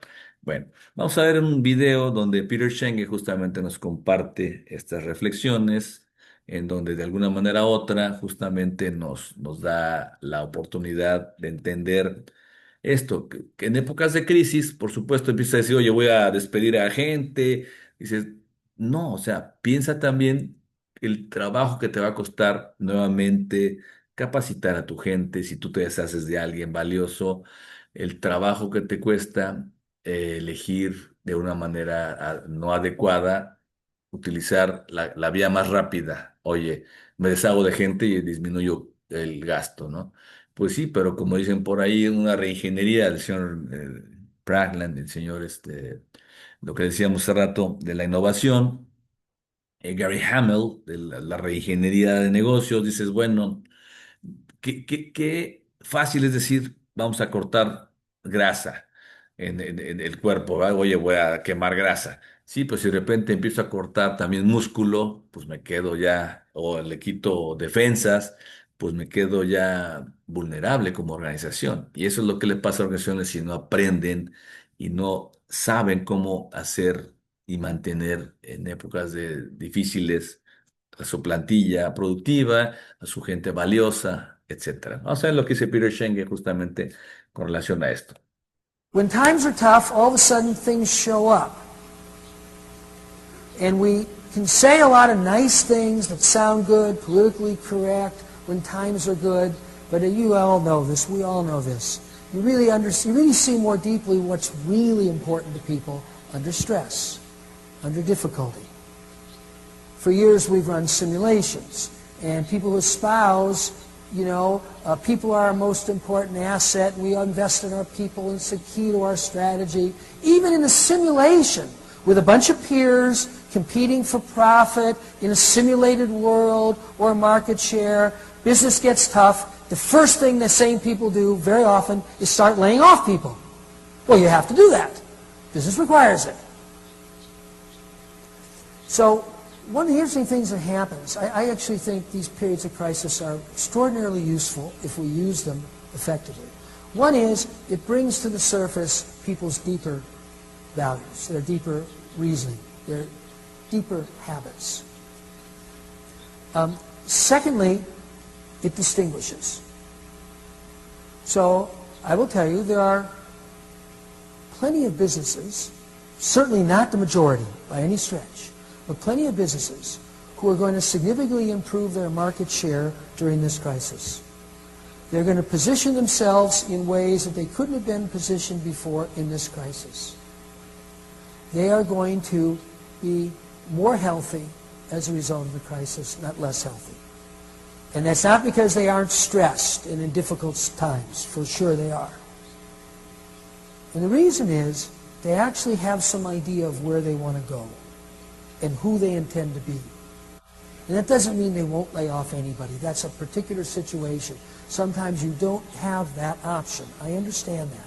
So I'm not trying to be extreme or categorical here, but to kind of point out an underlying principle.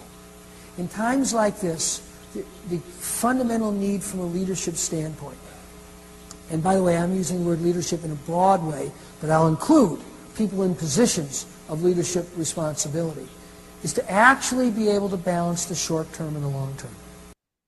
Es decir, como dice Peter Schengen, insistiendo, en esas épocas durante crisis, ¿verdad? Y nos pasó, por ejemplo, en la pandemia, hay organizaciones que dijeron, pues aquí morí, ¿no? Y hay otras que back to basics, ¿no? Vamos a lo esencial. Soy un restaurante, no puedo abrir, no es una actividad, claro, desde luego que es esencial, pero lo que bueno decía, pues no puede haber interacción de la gente. ¿Qué hago? Puertas adentro, sigo preparando alimentos, back to the basics, y ahora busco cómo repartirlos. Y los primeros que llevaban el reparto eran los mismos vendedores, meseros que hacían la labor, ¿no? Entonces, oye, tuvieron que moverse. Es decir, la gente es tu activo más relevante. Y como dice ahí, no nada más en épocas de bonanza, es, si es que las personas son lo más relevante y es mi capital humano, es lo más, es la estrategia que debemos utilizar como ventaja competitiva y viene una época de crisis y ¡pum!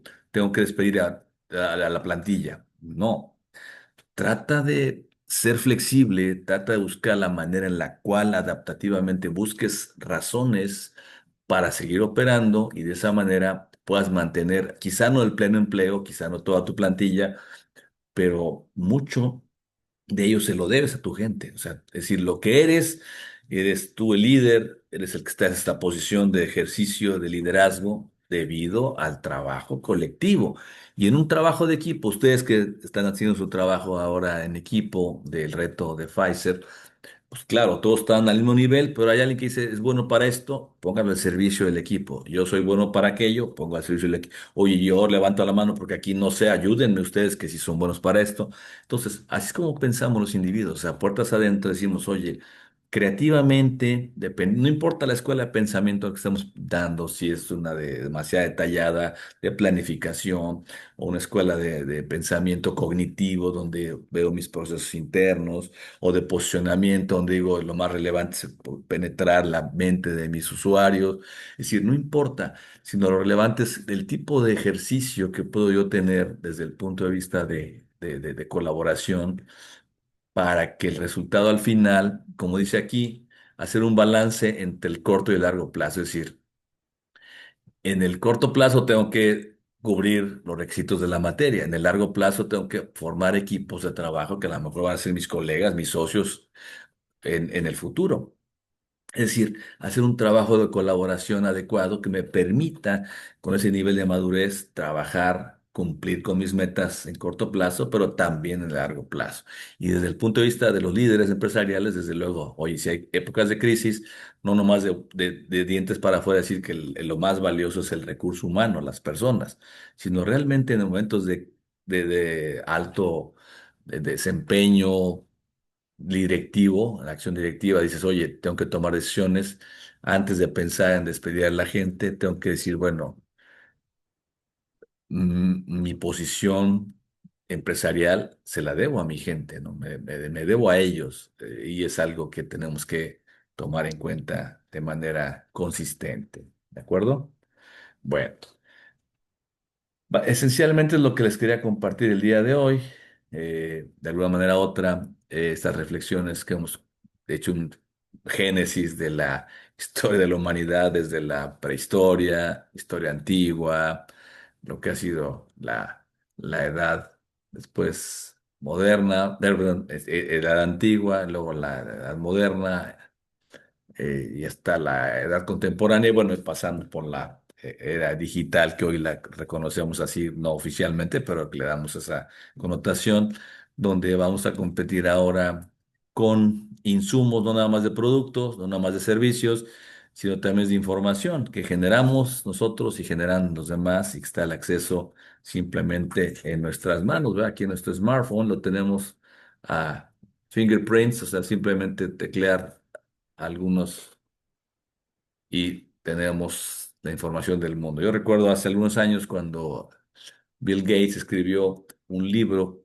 eh, que se llama, no me acuerdo cómo se llama el libro, ahorita se me fue el nombre del libro, pero ese libro hablaba de la supercarretera de la información. Todavía no se le conocía como Internet, o sea, hablaba, era porque era para usos militares, ¿no? Usos, y el famoso website, ¿no? El www. Worldwide, ¿no? Dices, bueno, tenías potencialmente una conexión que hoy prácticamente la consideras ilimitada, ¿no? Con información relevante. Cuando se abrió a la humanidad, bueno, al resto de la gente que no fueran nada más fines militares, pues había podemos decir también metafóricamente, una caja de Pandora que dices, bueno, hay cosas que vemos que nos ayudan a tomar mejores decisiones y hay cosas que a lo mejor pues no son tan sanas, pero bueno, hay que tratar de ese balance hacerlo y cuidar, mejorar nuestra calidad de vida y de nuestros colegas, colaboradores, nuestras familias, etcétera, ¿no? No sé si tengan dudas, preguntas, faltan 10 minutos para las 12, tienen un poco más de una hora para ponerse ustedes de acuerdo y continuar y hacer su entrega del día de hoy, que es poco de estudio del caso. Y la semana que entra reiniciamos. Deja nomás ver mi agenda cómo está. Voy a compartir aquí. Déjenme ver compartir. Déjenme terminar aquí la presentación. Aquí está nuestra agenda. La semana próxima estaríamos hablando de la semana ya 3. Fíjense, ya estamos en casi a la mitad. Hay que ponerle más enjundia, ponerle más enfoque, ¿verdad? Iniciaremos con nuestra 1.5 y el 1.5, déjenme ver, aquí está el tema que vamos a ver a partir de la semana que viene, que es el importancia del pensamiento estratégico en el liderazgo. O sea, todo lo que hemos visto antes, ahora, bueno, ¿cómo se aterriza en nosotros como directivos, ¿verdad? Eso sería en cuanto al, perdonen ustedes, en cuanto a la sesión del módulo 1. Prácticamente estamos ya en la sesión penúltima, el próximo día 19, que por ahí también tenemos otra entrega, por lo que recuerdo.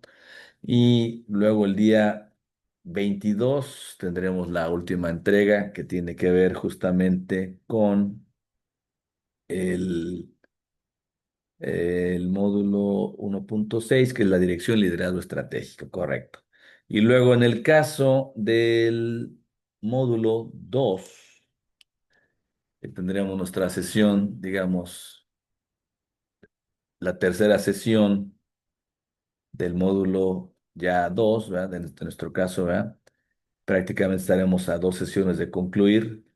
Estaremos viendo ya la parte relacionada con los modelos. ¿Se acuerdan que nos quedamos en el Boston Consulting Group? Déjenme, veremos el de McKinsey, según lo recuerdo. Estamos aquí, módulo 2.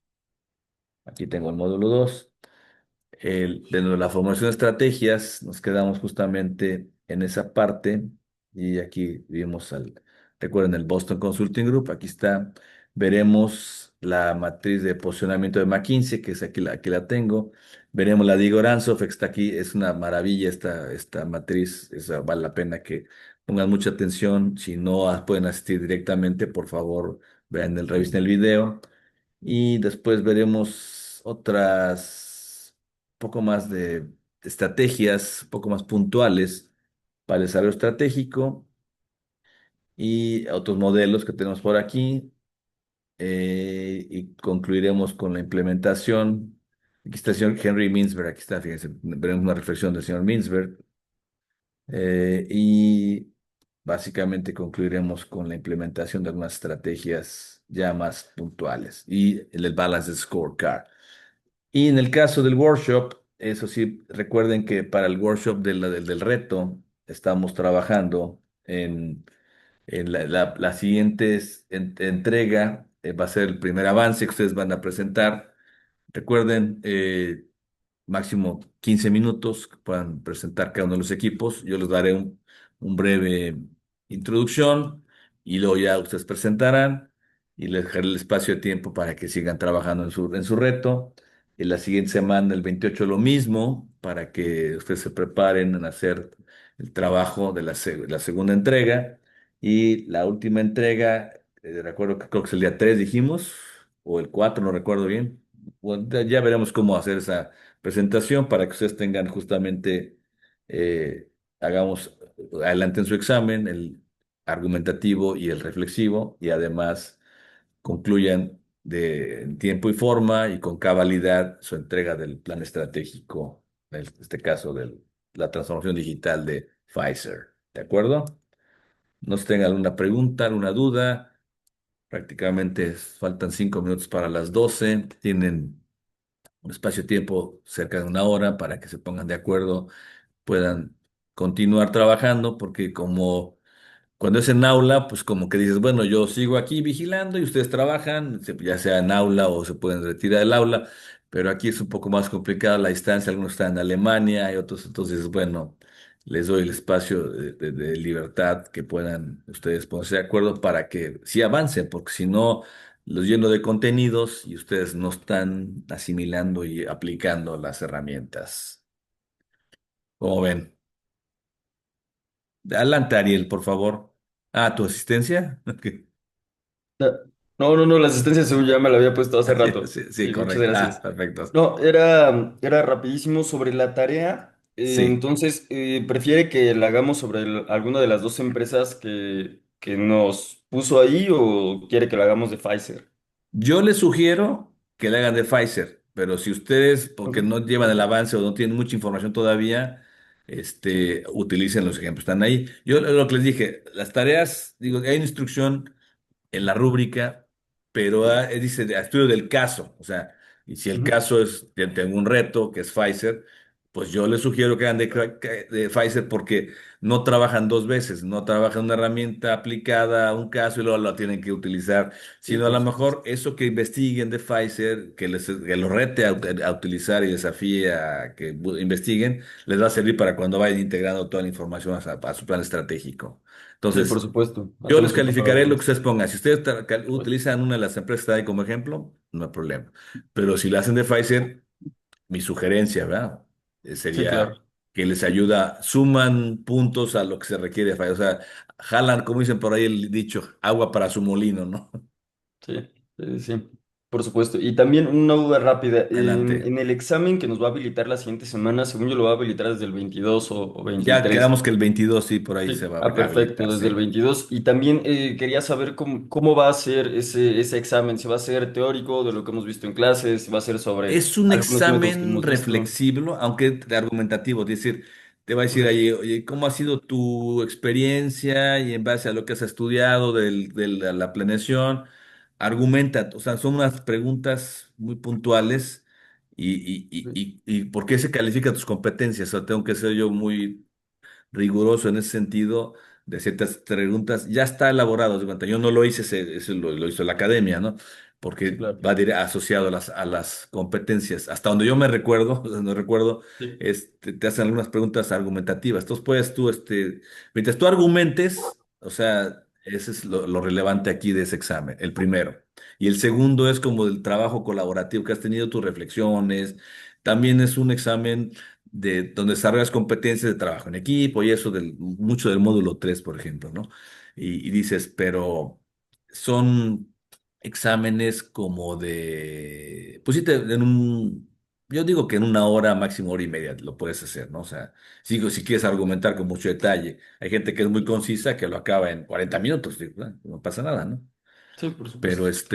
digo, y como normalmente es en aula también, insisto, pero como va a ser posición remota, mejor se los hablo desde antes. Ah, ¿te desconectaste? Perdón. Creo que se desconectó Ariel, ¿verdad?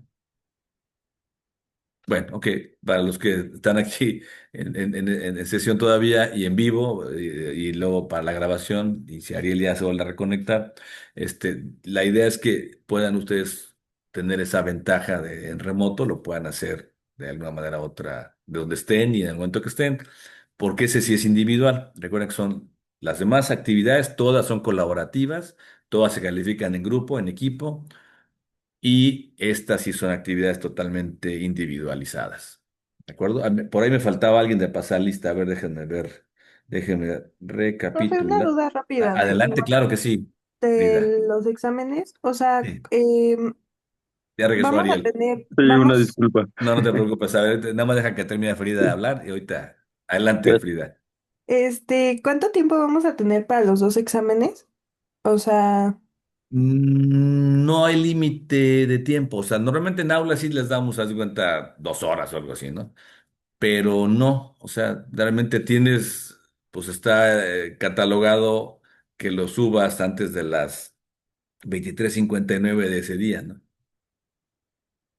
ok, Entonces, sí, o perfecto. sea, la pregunta sería, si hay límite de tiempo, yo les digo que hay gente que lo hace en 40 minutos, hay gente que lo hace en hora y media, promedios máximo les damos 2 horas, o sea, en aula, cuando lo hacemos así en aula directamente y estamos supervisando. Pero aquí tómenlo con calma, vayan avanzando, vayan administrando sus tiempos, sobre todo porque como eso es una sesión es en línea, hay cosas sincrónicas como esto que tienen que conectarse, hay cosas asincrónicas que tienen que estar haciendo ustedes eh, de sus trabajos individuales o de equipo, y algunas sincrónicas entre ustedes de equipo que tienen que conectarse, o por lo menos por WhatsApp o por los drives que se conecten. Entonces, les damos más flexibilidad.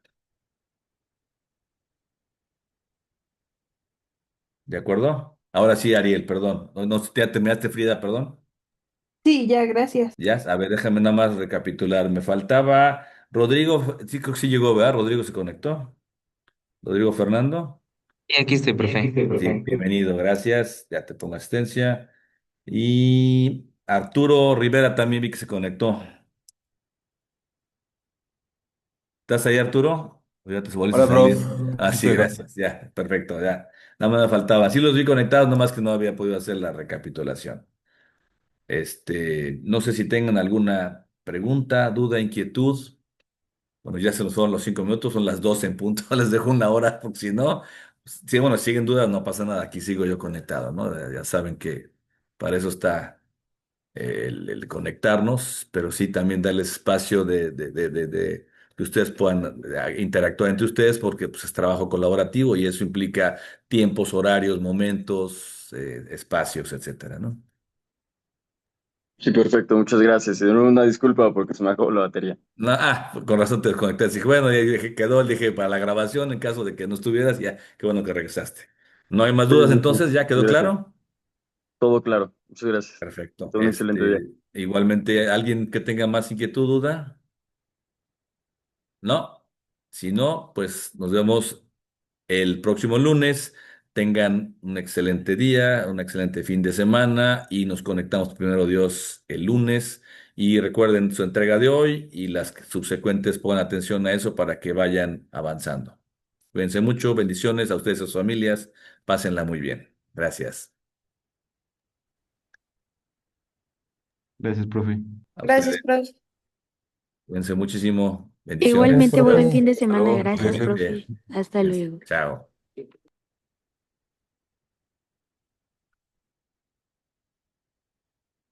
Santiago tienes. Santiago sí te puso asistencia, ¿no? Sí, sí, Santiago te puso asistencia. Sí. ¿No tienes dudas? Bueno, estamos al pendiente. Bendiciones. Cuídense. Bye.